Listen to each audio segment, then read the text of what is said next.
আমরা আবারও নজর রাখবো হিন্দু জাগরণ মঞ্চের মিছিলে উত্তেজনা পরিস্থিতি। বাংলাদেশের ঘটনার প্রতিবাদে এই মিছিল শিয়ালদা থেকে মিছিল শুরু হয়।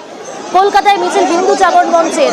বাংলাদেশ ডেপুটি হাই কমিশনের ডেপুটেশন আর এই ডেপুটেশন জমা দেওয়াকে কেন্দ্র করে কিন্তু উত্তেজনা পরিস্থিতি তৈরি হয়েছে। এখন কি পরিস্থিতি জানবো, অমিত রয়েছে আমার সঙ্গে।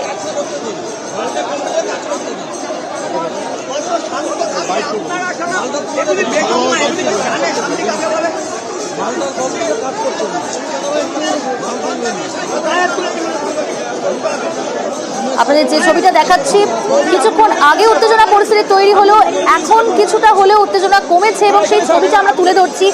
কিছুক্ষণ আগে আমরা দেখাচ্ছিলাম আপনাদের একের পর এক ব্যারিকেড ভেঙে এগোনোর চেষ্টা করছিলেন বিক্ষোভকারীরা। অমিত রয়েছে আমার সঙ্গে টেলিফোন লাইনে।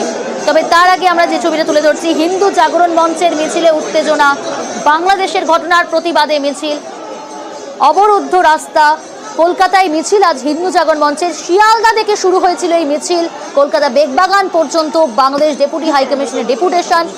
পুলিশ মিছিল আটকাতেই উত্তেজনা পরিস্থিতি তৈরি হয়, ব্যারিকেড ভেঙে এগোনোর চেষ্টা করেন বিক্ষোভকারীরা।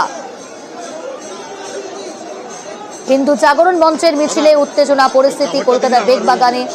বাংলাদেশ ডেপুটি হাই কমিশনের যে অফিস, তার কিছুটা আগেই এই মিছিল পুলিশ আটকালে কিন্তু ধুন্ধুমার পরিস্থিতি তৈরি হয়েছে। তবে এই মুহূর্তে পরিস্থিতি কিছুটা হলেও স্বাভাবিক হয়েছে, যান চলাচল স্তব্ধ, কার্যত অবরুদ্ধ বলা যায়।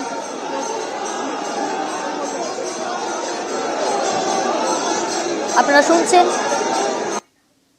বাংলাদেশ ডেপুটি হাই কমিশনের সেখানে ডেপুটেশন, আর এই ডেপুটেশন জমা দেওয়াকে কেন্দ্র করে উত্তেজনা পরিস্থিতি। হিন্দু জাগরণ মঞ্চের মিছিলে এই উত্তেজনা। শিয়ালদা থেকে এই মিছিল শুরু হয়। বাংলাদেশের ঘটনার প্রতিবাদে এই মিছিল হিন্দু জাগরণ মঞ্চের তরফ থেকে, এবং এই মিছিলকে কেন্দ্র করে আমরা দেখলাম যে মিছিল আটকাতেই উত্তেজনা পরিস্থিতি তৈরি হয়। কিছুক্ষণ আগে ব্যারিকেড ভেঙে এগোনোর চেষ্টা করেন বিক্ষোভকারীরা এবং এই মুহূর্তে পরিস্থিতি কিছুটা হলে স্বাভাবিক হয়েছে, তবে যান চলাচল অবরুদ্ধ।